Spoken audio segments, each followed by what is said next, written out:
April 17th, Daily Devotional from the Heart by Ellen G. White. The Vine and the Branches.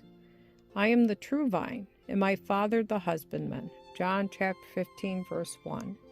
In his lessons, Christ did not aspire to high-flown, imaginary things. He came to teach in the simplest manner truths that were of vital importance, that even the class whom he called babes might understand them. And yet, in his simplest imagery, there was a depth and beauty that the most educated minds could not exhaust. The vine had often been used as a symbol of Israel, and the lesson Christ now gave his disciples was drawn from this. He might have used the graceful palm to represent himself, the lofty cedar that was towering toward the skies, or the strong oak that spreads its branches and lifts them heavenward. He might have used to represent the stability and integrity of those who are followers of Christ. But instead of this, he took the vine, with its clinging tendrils, to represent himself and his relation to his true followers. I am the true vine, and my Father is the husbandman. John chapter 15, verse 1.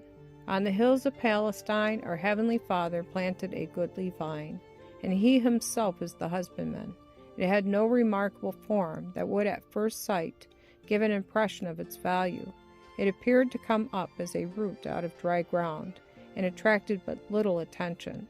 But when attention was called to the plant, it was by some declared to be of a heavenly origin. The people of Nazareth stood entranced as they saw its beauty. But when they received the idea that it would stand more gracefully and attract more attention than themselves, they wrestled to uproot the precious plant and cast it over the wall. The people of Jerusalem took the plant and bruised it and trampled it under their unholy feet.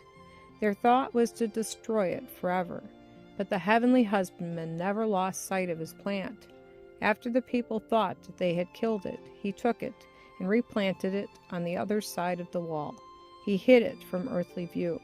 Every branch that bears fruit is a living representative of the vine, for it bears the same fruit as the vine. Every branch will show whether or not it has life, for where there is life, there is growth. There is a continual communication of the life-giving properties of the vine, and this is demonstrated by the fruit which the branches bear. As the graft receives life when united to the vine, so the sinner partakes the divine nature when in connection with Christ. Finite men and women are united with the infinite God.